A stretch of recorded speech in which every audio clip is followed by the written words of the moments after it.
माननीय अध्यक्ष महोदय, आज राज्यपाल के अभिभाषण पे आखिरी दिन पे मुझे बोलने का मौका मिल रहा है। आपको धन्यवाद देता हूं।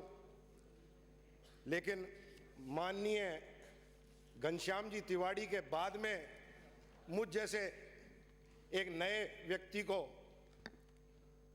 बोलने का मौका मिल रहा है, वो भी एक बड़ी कठिनाई की बात है। इतनी सारगर्भित बातें के बाद में मैं ज़्यादा क्या बोल पाऊंगा, लेकिन मैं जो राज्यपाल महोदय का अभिभाषण जिस पंक्ति से चालू होता है, विधानसभा चुनाव में भारी बहुमत से सत्ता में आने के बाद ऐतिहासिक जनादेश, मुझे इन शब्दों से ही डर लगने लग गया है। कहीं ऐसा तो नहीं है कि इतना जनादेश आ गया जिसकी कल्पना नहीं थी, और इतना भारी जनादेश आ गया कि कई गंभीर विषय जो राजस्थान की जनता से जुड़े हुए हैं, उन्हें क्या जानबूझकर इस अभिभाषण में नहीं लिया गया या उन्हें जरूरी नहीं समझा गया क्योंकि समय कम है, वरना मैं प्रशंसा भी करता, लेकिन मेरा समय बड़ा सीमित है, मुझे दिख रहा है। तो उन गंभीर विषयों पे मैं आपका ध्यान आकर्षण करना चाहता हूं। सबसे पहले अध्यक्ष महोदय, जिस पोल का ढोल बजा करके सत्ता में आए थे, वह सबसे बड़ी चीज थी महंगाई। इस पूरे अभिभाषण में अध्यक्ष महोदय कहीं महंगाई शब्द का जिक्र तक नहीं है। यह सबसे बड़ा चुनावी मुद्दा था, और आज के जो हालात हैं, मैं अचंभा करता हूं कि जिक्र तक नहीं है कि महंगाई को किस तरीके से घटाएंगे, महंगाई पे किस तरीके से नियंत्रण करेंगे। यह जानबूझकर इस बात को इस अभिभाषण में नहीं लाया गया। विडंबना यह है, जैसे अभी माननीय सदस्य मेरे से पहले बता रहे थे कि राजस्थान में, ये तो राजस्थान वासियों का सौभाग्य है कि बाड़मेर में तरल सोना उपलब्ध हुआ है, और 22%, देश का 22% उत्पादन कच्चे तेल का राजस्थान से हो रहा है। बॉम्बे हाई के बाद में देश में हम दूसरे नंबर पे आते हैं। और अगर पेट्रोल और डीजल के दामों की बात करें तो बड़ी अचरज होता है अध्यक्ष महोदय। जो राज्य पूरे देश का 22% तेल देता हो, उसके दामों के बारे में क्या कह सकता हूं मैं? आप खुद अंदाजा लगाइए। होना तो यह चाहिए कि पूरे उत्तरी भारत में, राजस्थान में डीजल और पेट्रोल के दाम सबसे कम होने चाहिए। यह दायित्व होना चाहिए सरकार का। लेकिन ऐसी चिंता मुझे लगता नहीं है कि सरकार को है। मैं बात करना चाहूंगा किसान की। आज क्या हालात हैं, आप अचंभा करेंगे। हरित क्रांति के 45 साल के बाद में किसान आज इस मुकाम पे खड़ा है। नेशनल सैंपल सर्वे ऑर्गेनाइजेशन के आंकड़े बताते हैं 80% किसान कर्ज के बोझ तले दबा हुआ है। 80% किसान 1 हेक्टेयर से कम भूमि पे काबिज है। और आपको मैं ये और बताऊं कि 2/3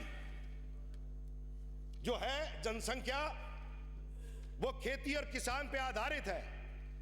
और अचंभा इस बात का है कि हमारी इकोनॉमी में एग्रीकल्चर सेक्टर का केवल 14% हिस्सा है। किसान आज इस स्थिति में पहुंच गया है कि उससे राम रूठ रहा है अध्यक्ष महोदय। मौसम बिगड़ा हुआ है, इन 2-3 दिनों में कई जगह तेज आंधी के साथ बहुत बारिश हुई है, उसकी सरसों और गेहूं की फसल आड़ी पड़ गई है। लेकिन इस अभिभाषण में कोई चिंता इस बात की नहीं है। फसल बीमा योजना के बारे में पहले चालू करी थी राष्ट्रीय फसल बीमा योजना, उसे बदल दिया मौसमी बीमा योजना, अब उसे बदल दिया मॉडिफाइड बीमा योजना। मैं जानना चाहता हूं, इसमें बखान किया हुआ है, भामाशाह कार्ड बने हैं, बहुत प्रशंसा की बात है, 50 लाख के करीब बन गए। उसके साथ ही लिखा गया है कि उनको मेडिक्लेम के लिए की पॉलिसी दी जाएगी, कवर नोट दिए जाएंगे। अरे मैं निवेदन करना चाहता हूं, वो तो आप कब दोगे मैं नहीं जानता हूं, लेकिन किसान को उसकी फसल बीमा का कवर नोट ये सरकार क्यों नहीं देना चाहती है? क्या ऐसी मजबूरी है? आप जबरदस्ती उसका पैसा काटते हो, फिर भी आपसे कवर नोट नहीं देना चाहते हो। मुझे अचंभा होता है अध्यक्ष महोदय। और अध्यक्ष महोदय, एक बात और आपको बताता हूं, एफसीआई की रीऑर्गेनाइजेशन कमेटी शांता कुमार जी ने रिकमेंडेशन दी थी कि पूरे भारत में केवल 8% किसान को मिनिमम सपोर्ट प्राइस मिलती है, केवल 8%। इस पूरे अभिभाषण में रबी की फसल कट के तैयार हो रही है, होने वाली है, कहीं पर भी सरकार की यह चिंता नहीं है कि कितने विक्रय केंद्र खोलेंगे, कितनी मिनिमम सपोर्ट प्राइस पे क्या क्या खरीद की जाएगी। किसान को की कोई चिंता मुझे नहीं लगता इस सरकार को है। अरे वोट थोक में किसान ने दिए, आपको बिन मांगे वोट दिए हैं, लेकिन थोड़ी चिंता तो उसकी करिएगा। मैं आपका ध्यान इस ओर लाना चाहता हूं अध्यक्ष महोदय, मिनिमम सपोर्ट प्राइस बीजेपी के एजेंडे में थी। कई दफे चुनाव के दौरान खुद बड़े बड़े नेताओं ने, आदरणीय राजनाथ सिंह जी ने स्वामीनाथन रिपोर्ट को लागू करने का कई मंचों से ऐलान किया था। आज गेहूं की जो लागत आती है वो एक सर्वे के अनुसार 1750 रुपए प्रति क्विंटल आती है, और यहां मिनिमम सपोर्ट प्राइस 1450 रुपए क्विंटल गेहूं की दी जा रही है।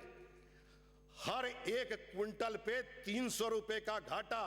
स्वामीनाथन रिपोर्ट के हिसाब से 1750 में 1.5 गुना करके 2625 रुपए प्रति क्विंटल मिलना चाहिए था अध्यक्ष जी, जो 1175 रुपए प्रति क्विंटल कम है। आप सोच के देखिएगा कि किसान का क्या हाल होने वाला है। और महंगाई की बात पे मैं कर रहा था, इसके ऊपर बिजली के बिल, बिजली के दाम, क्या किसानों ने यह सोच करके आपको इतना प्रचंड बहुमत दिया था? मीटर्ड कैटेगरी में एग्रीकल्चर में 90 पैसे से 1 रुपए 47 पैसे, 63% की वृद्धि, और फ्लैट रेट में 85 से 185 रुपए प्रति हॉर्स पावर, 118% की वृद्धि। अध्यक्ष महोदय, यह किसानों के लिए जुल्म है। आज दिन तक के इतिहास में इतना steep price hike agriculture sector में आज दिन तक नहीं हुआ है। सरकार को इसे गंभीरता से लेना चाहिए। इस बजट में यह प्रावधान करना चाहिए कि इतनी प्राइस हाइक जो नियामक आयोग ने करी है, सरकार को इस पे किसानों के लिए सब्सिडी देनी चाहिए। पूरे अभिभाषण में किसानों की सब्सिडी का कोई जिक्र नहीं। फव्वारे पे क्या देंगे, ड्रिप पे क्या देंगे, तार बंदी के लिए क्या करेंगे। हमारे पड़ोस के जो प्रदेश है हरियाणा और पंजाब, हर किसान की चीज, चाहे वो कीटनाशक हो, इंसेक्टिसाइड हो, पेस्टिसाइड हो, खाद हो, एग्रीकल्चर इक्विपमेंट हो, पंप सेट हो, सब पे ड्यूटी कम है, वहां सस्ते मिलते हैं, और राजस्थान में उन सब चीजों पे ज्यादा कर लगाया जाता है। यह सरासर अन्याय है किसान बर्बाद हो जाएगा, किसान मर जाएगा, उसकी बद्दुआ मत लीजिएगा, क्योंकि उन्होंने वोट आपको बहुत दिए हैं। एक और बिंदु, बहुत जरूरी बिंदु है अध्यक्ष महोदय, भूमि अधिग्रहण बिल। माननीय अध्यक्ष महोदय, अंग्रेजों के समय में सन 1894 में भूमि अधिग्रहण बिल हिंदुस्तान में आया था, 1894 में, क्योंकि अंग्रेज बिना परवाह किए जनता की जो चाह सकते थे उसकी जमीन ले सकते थे। उसके बाद में इतने वर्ष बीत जाने के बाद में पहली दफा हिंदुस्तान की दोनों सदनों में भूमि अधिग्रहण बिल का नया प्रारूप निकल करके आया, जिस पे अधिकतर सभी पार्टियों की सहमति थी, भारतीय जनता पार्टी की भी सहमति थी। आज उसी बिल को अध्यादेश के जरिए लाया गया है। मैं अध्यक्ष महोदय एक पूछना चाहता हूं, जो किसान की जमीन है, जो खेती की जमीन है, उस जमीन को अगर आपको लेना अनिवार्य ही हो तो जितनी जमीन आप लेते हो, आप उसकी 10 बीघा जमीन लेते हो, उसकी 10 बीघा जमीन, उसकी समकक्ष जमीन दूसरी जगह आप क्यों नहीं देते हो? यह सरासर अन्याय है कि आप उसकी 10 बीघा जमीन लोगे और उसको 2.5 बीघा जमीन दोगे, 25%। यह कहां का न्याय है? अध्यक्ष महोदय, आपके अगर 1000 गज का बंगला हो और 1000 गज के बंगले को ले लिया जाए और उसकी जगह आपको 250 गज का प्लॉट दे दिया जाए, यह सरासर अन्याय है। इसका बहुत व्यापक असर है, इसमें उल्लेख है। मैं उदाहरण बताता हूं, अभी मेरे विधानसभा क्षेत्र का रमलियावाला डेयरी परियोजना 82-84 के करीब आई। वो परियोजना आज भी पूरी तरीके से खाली पड़ी है, 10 या 15% वो डेयरी के काम आ रही है। उसके आगे चल करके रमलियावाला डेयरी एक्सटेंशन के नाम पर सीकर रोड पे बेशकीमती जमीन किसानों की एक्सटेंशन के नाम पर एक्वायर कर ली गई। क्या आवश्यकता पड़ रही है साहब उसकी? वो 90 बीघा जमीन है। 90 बीघा जमीन क्या जेडीए के पास नहीं है? गौचर में, सवाई चक में। लेकिन सरासर अन्याय। और फिर उनको कहते हैं क्योंकि आप 2005 के पहले के हो तो आपको 15% देंगे। अध्यक्ष महोदय, क्या पहले का बीघा छोटा था या अब बीघा बढ़ गया? सरासर अन्याय है। किसान के लिए धरती उसकी मां के समान है, उसके पुरखों की अस्थियां उस धरती में रहती हैं। इस बात का अंदाजा नहीं है इन लोगों को। मैं इसी बात पे बताना चाहता हूं। इस अभिभाषण में उल्लेख है रिंग रोड का। अध्यक्ष महोदय, रिंग रोड प्रोजेक्ट जिसका दक्षिणी फेज इसमें दिया हुआ है 47 किलोमीटर का बनेगा, 360 मीटर की उसकी चौड़ाई ली जाएगी और उस पर 890 करोड़ रुपए का खर्च आएगा। अगर इतनी ही जरूरत है तो मैं आपको निवेदन करना चाहता हूं, एक लेन सड़क 3.5 मीटर चौड़ी होती है और 1 किलोमीटर 3.5 मीटर की लेन का स्टेट हाईवे का की जो लागत आती है वो 50 लाख रुपए आती है। अगर 8 लेन की सड़कें भी डालनी है तो वो 28 मीटर चौड़ी बनती है साहब। उस 28 मीटर का तिगुना भी कर लीजिएगा तो भी 84 मीटर ही होती है साहब। कहां 84 मीटर और कहां 360 मीटर? उस किसान की उपजाऊ जमीन को लेने की क्या आवश्यकता पड़ रही है? और महोदय, 8 लेन अगर सड़क बनाते हैं 50 लाख रुपए के हिसाब से, जो 3.5 मीटर की वो सड़क थी, 4 करोड़ रुपए 1 किलोमीटर की लागत आती है साहब। और 47 किलोमीटर या बढ़नी है, 50 किलोमीटर मान लीजिए, 200 करोड़ रुपए इसकी लागत आती है। 200 करोड़ रुपए तो आज के अखबार में जो था, जेडीए ने 1000 करोड़ की जमीन मुक्त करा ली। कोई सा भी टुकड़ा बेच दीजिएगा या 200 करोड़ की सड़क बन जाएगी। मुझे अचंभा है कि सरकार क्या करना चाहती है। 8 लेन से ज्यादा की सड़क की आवश्यकता क्या है?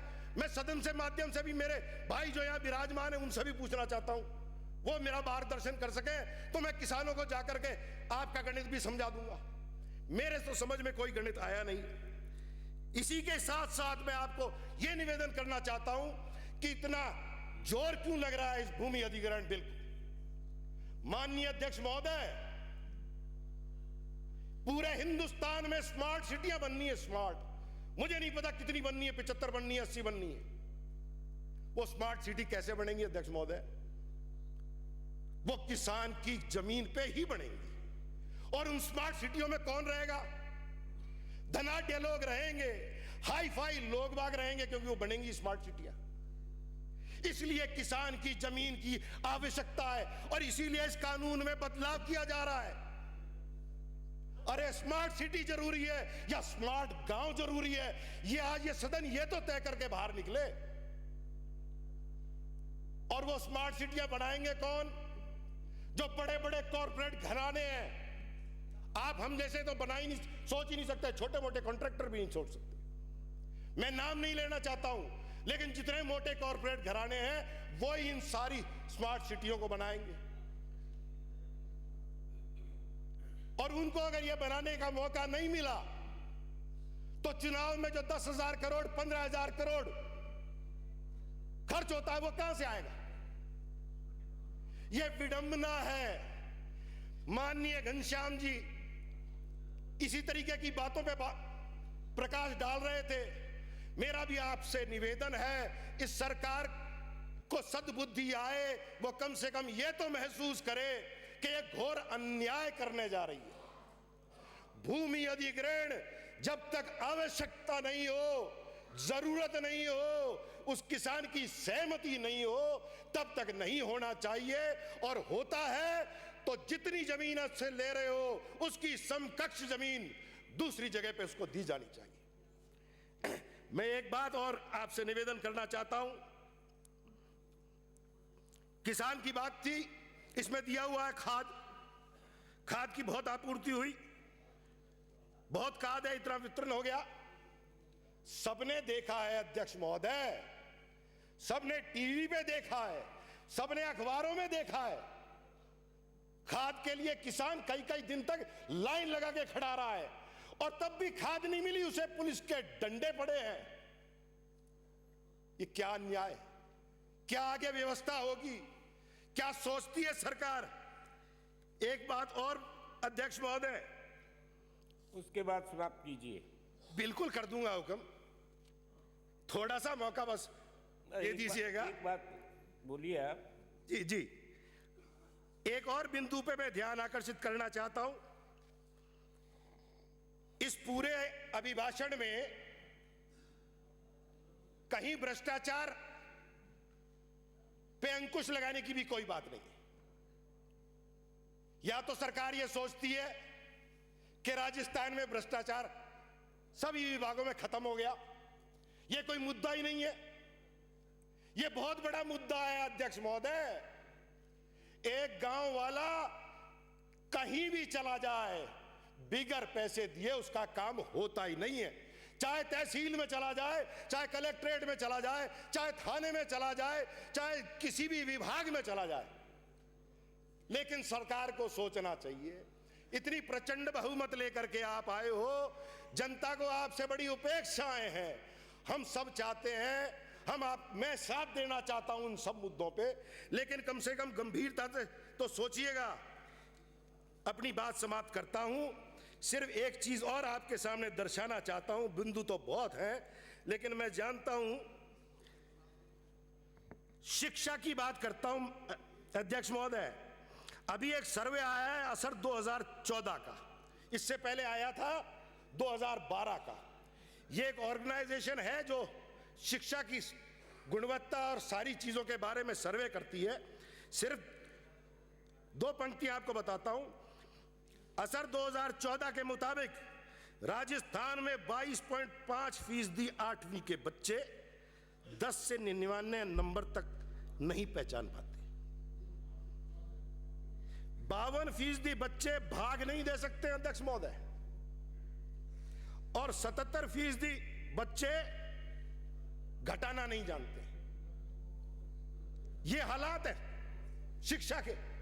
अचंभा है, अचंभा है। 8वीं के 42.6% बच्चों को तो यह पता नहीं है कि अंग्रेजी को किस तरह पढ़ा जाता है। और हम बात क्या करते हैं, करीब 85% बच्चे कैपिटल लेटर के बारे में नहीं जानते हैं, और 79% से अधिक बच्चे साधारण शब्द तक नहीं पढ़ सकते। मैं और ज्यादा नहीं बोलना चाहता हूं, लेकिन इतना जरूर कहूंगा इसके बारे में कि राज्यपाल महोदय के अभिभाषण पे बोल रहा हूं, और कल ही अखबार में देखा राज्यपाल महोदय का खुद स्कूल और शिक्षा के बारे में उनकी टिप्पणी थी। वो एक गांव में गए जहां निजी स्कूल में 150 बच्चे, सरकारी स्कूल में 10 बच्चे, 12 साल से वहां प्रधानाध्यापक कभी लगा नहीं, 12 साल से।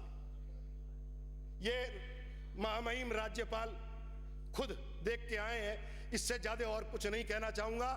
आपने मुझे बोलने का मौका दिया, तहे दिल से आपका धन्यवाद करता हूं और निवेदन करता हूं ये सरकार कम से कम गरीब किसान की दशा पे ध्यान देगी। बहुत बहुत धन्यवाद। मारी राम राम। श्री मनोज कुमार